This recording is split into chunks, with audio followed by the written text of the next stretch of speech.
Ya pemirsa, masih bersama kami di Talk to iNews membahas bayang-bayang PHK massal. Mas Ipat, selama 4 tahun Anda bekerja di perusahaan asal Cina di Jababeka atau di Cikarang? Di Cakung. Oh, di Cakung, Cilincing, di ya. Cilincing, Jakarta Utara. Apakah Anda sudah memegang kartu kesejahteraan sosial atau BPJS? Megang, tapi itu dia saldonya nggak ada. Saldonya tidak ada. Ketika Anda keluar atau di PHK dari perusahaan, apakah perusahaan membayar sejumlah uang tertentu? Enggak. Tidak. Tidak. Pak Payawan, bagaimana seharusnya perusahaan? Bukankah mereka harusnya memberikan pesangon?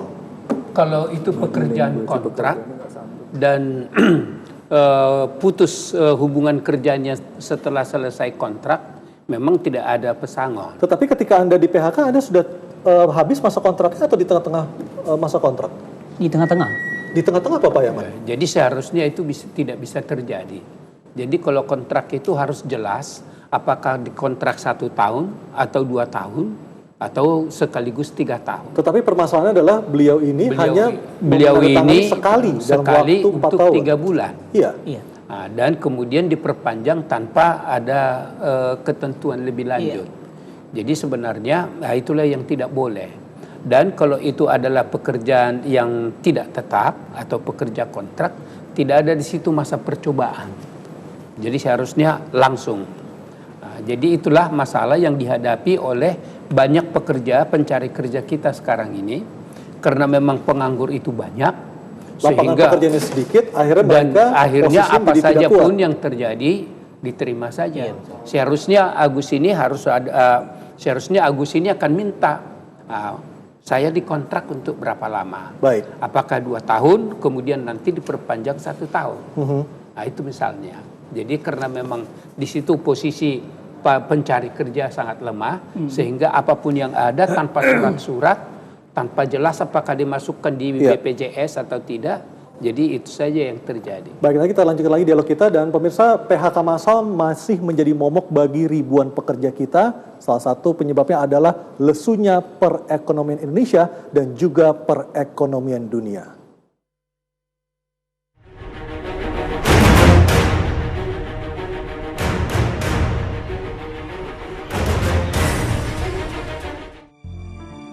Tahun 2016 menjadi tahun yang kelabu bagi Ardi. Warga Pasar Kamis, Kabupaten Tangerang ini kini berstatus sebagai pengangguran. Perusahaan tekstil tempatnya bekerja tanpa alasan merumahkan ratusan karyawannya sejak 2015 silam. Ardi pun bertukar posisi dengan istrinya mengurus pekerjaan rumah tangga, mulai dari memandikan anak hingga membersihkan rumah.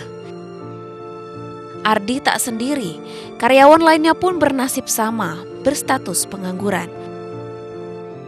Berdasarkan surat edaran Menteri Tenaga Kerja tentang pencegahan PHK massal, tindakan meliburkan atau merumahkan pekerjaan adalah bentuk sebelum melakukan PHK.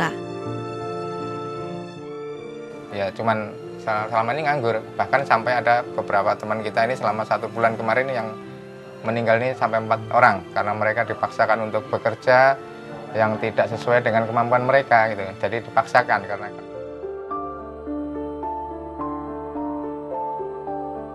Kini Ardi dan ratusan korban PHK lainnya hanya bisa pasrah. Lagi-lagi mereka terpinggirkan. Nasib mereka bergantung pada murah hati si pemilik perusahaan. Celakanya, pemerintah seakan tak bisa berbuat apa-apa untuk menjamin kehidupan kaum pekerja seperti Ardi. Tim MNC Media melaporkan.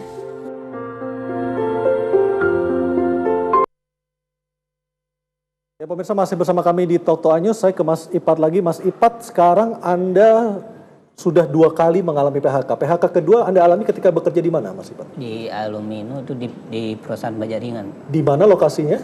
Di Bispak juga sama, di Cakung. Di Cakung Jalan juga. Cilincing, ya. Ketika Anda bekerja di Cakung untuk yang kedua kalinya ini, apakah ada peningkatan upah dibandingkan upah di perusahaan pertama? Ini malah nggak beda. Dia Bedanya seperti apa? Nggak UMR gajinya, di bawah UMR. Di bawah UMR. Iya. Apakah ada ikatan kontrak? Nggak ada.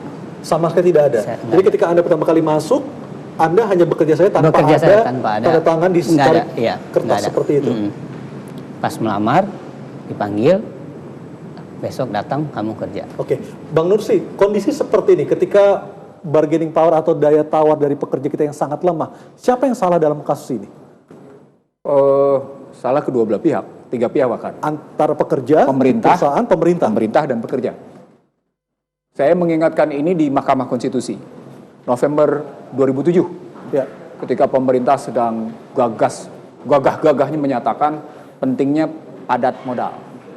Data yang saya tunjukkan pada pemerintah adalah ketika pemerintah berdemikian gagah, perkasa, mendesak kebijakan padat modal, dampaknya adalah pada persoalan tenaga kerjaan. Ya.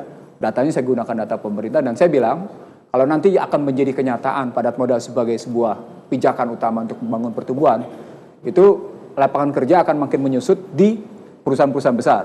Justru yang akan makin besar adalah pada perusahaan-perusahaan UMKM. Dan data sekarang membuktikan UMKM menyerap lapangan kerja jauh lebih besar, jauh sebelum pakai BTL intensif.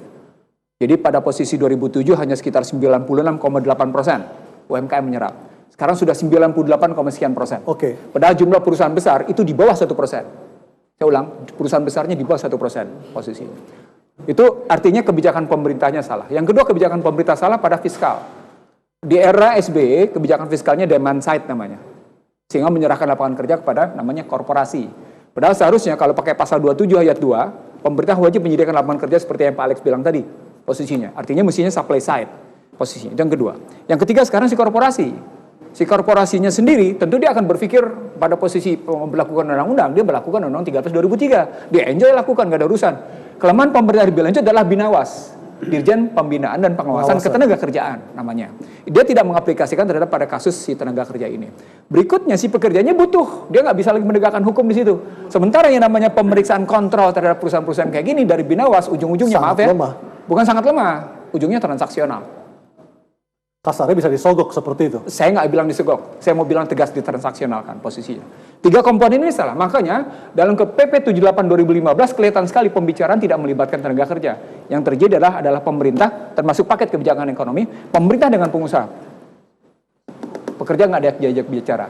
Baik. Itu indikatornya sesungguhnya. Nah, apa artinya? Artinya pemerintah belum berpihak untuk yang namanya padat karya. Hanya kepada padat modal. Pada padat modal. Ya. Tujuannya adalah tadi sustainable development.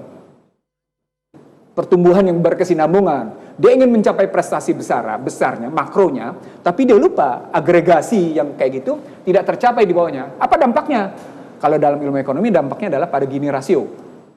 Kesenjangannya semakin lebar. Makin lebar. Dan itu terbukti pada angka. Angkanya sekarang 0,432. Dan kita tidak pengen Indonesia seperti Arab Spring seperti itu ya. Satu. Yang kedua, saya juga tidak kepingin mengikuti Amerika. Amerika 1% menguasai 99%. Amerika termasuk negara dunia kelima yang mengalami tingkat ketimpangan tinggi. Indonesia tingkat ketimpangan ketiga di dunia. Baik. Jadi saya bilang dalam tesis penelitian di mana-mana, kalau kita ngelihat situasinya begini, maka sebenarnya sumbu kerusuhan sosial sudah disulut. Tinggal tunggu aja sampai titik ledaknya kapan. Baik.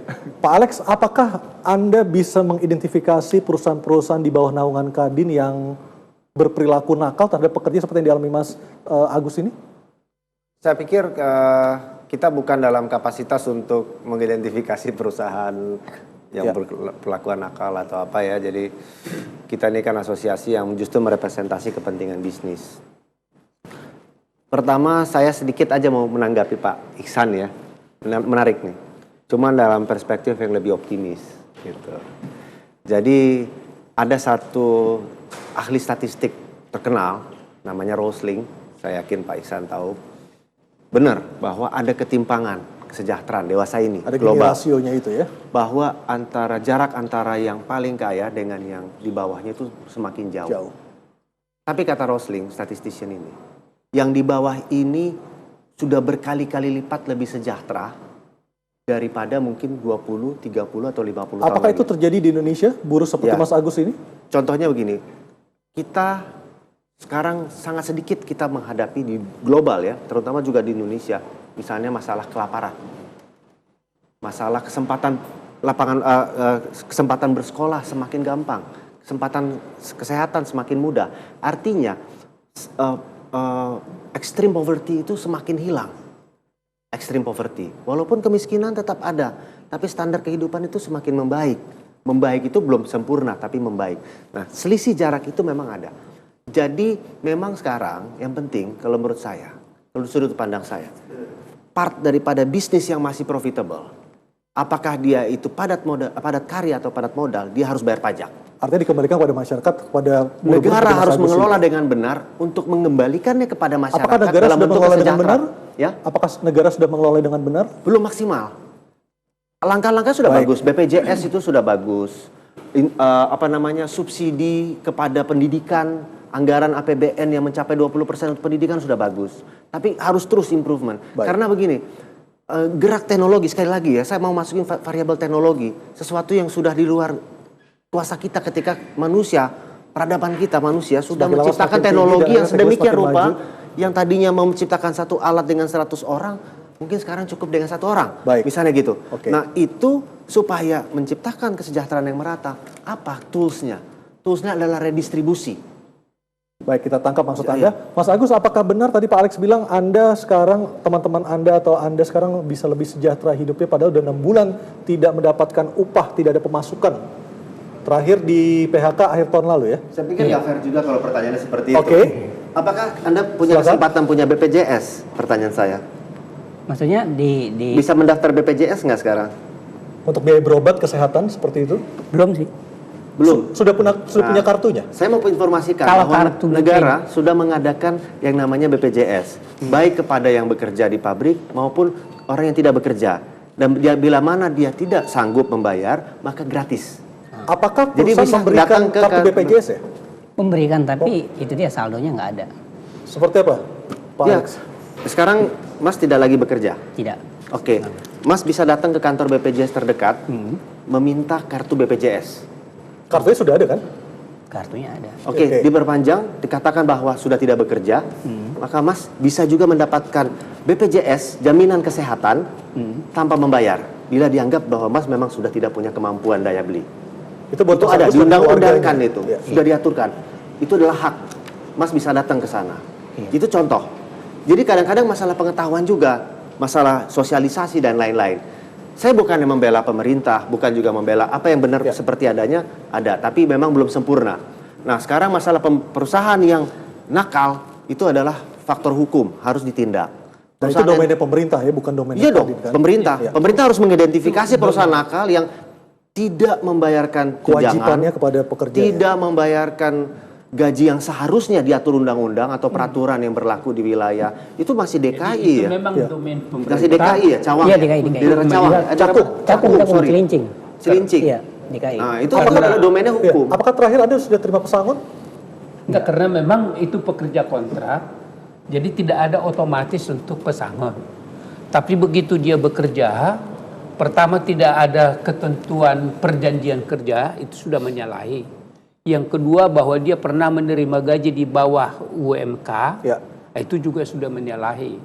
Jadi permasalahan memang seperti Pak Alex tadi kemukakan, bahwa tangan pemerintah belum sempat sampai menjamah di mana pelanggaran-pelanggaran yang terjadi. Itu yang pertama. Atau mungkin atau tidak sempat atau tidak mampu atau mungkin seharusnya Mas Agus bisa melaporkannya ke pihak yang berwajib seperti itu atau ke Disnaker? Bisa saja seperti Pak Alex tadi mengatakan bahwa memang kurang memahami bahwa ada haknya untuk melapor, kurang memahami bahwa ada haknya untuk memperoleh perjanjian kerja. Tapi seperti tadi, andai kata Agus menuntut, mana perjanjian kerja saya? Ke sana kau katanya. Karena dia tidak pernah menandatangani surat kontrak itu, Pak ya? Iya. Jadi saya kira konstruksi berpikirnya tidak selugu itu ya. Saya nggak mau terjebak dalam perdebatan lugu kayak gini gitu ya. Saya mau bilang begini, kalau nggak dikasih ya sudah pergi sana. Dalam dunia demokrasi hukum boleh nggak kayak gitu? Pertanyaannya begitu. Itulah karena pemerintah. Artinya yang ingin saya mau bilang begini, kita terkadang menyederhanakan masalah dari sesuatu yang tidak bisa sederhana posisinya. Pertama begini, kalau dibilang kita tambah sejahtera, gini rasio di era Soeharto sama gini rasio di era sekarang lebih tinggi mana? Atau yang kedua, dari aspek nilai tukar lebih stabil mana? Yang ketiga, dari aspek penggerusan sumber daya alam, lebih kuat mana? Yang keempat, dari segi pasar, domestik dikuasai siapa? Yang kelima, dari struktur yang namanya SPN, siapa yang pegang? Jadi artinya, kalau kita mau lihat kayak gitu, itu dampaknya semuanya ke yang namanya labor intensif. Itulah pola pikirnya. Jadi, kalau kita mau menyederhanakan masalah, lalu kemudian mengabaikan sesuatu yang struktur kompleks kayak gitu, maka sebenarnya kita berhadapan dengan begini. Ini perdebatan. Saya ajak ke situasi yang rumit dan kemudian saya sederhanakan. Di Amerika itu terjadi yang disebut dengan ekspansi, kebijakan ekspansi. Ya. Di Uni krisis dia. Di Uni Eropa krisis juga, kebijakannya kontraksi, ya posisinya. Ini kemarin penganggurannya menurun dalam posisi dibanding dengan 2003 kemarin. Dia mencapai pengangguran 4,9%. Sementara di Eropa? Di Eropa tetap tinggi posisinya. Maka timbul pertanyaan begini. Ini kok gitu pemerintah mestinya ekspansi atau kontraksi Baik. ya? Itu contoh sederhana, itu contoh. Baik. Dan pemirsa, seperti apa buruh seperti Mas Agus ini yang telah di PHK sejak 6 bulan lalu bisa bertahan hidup di tengah mahalnya biaya kebutuhan pokok? Talk to iNews akan segera kembali.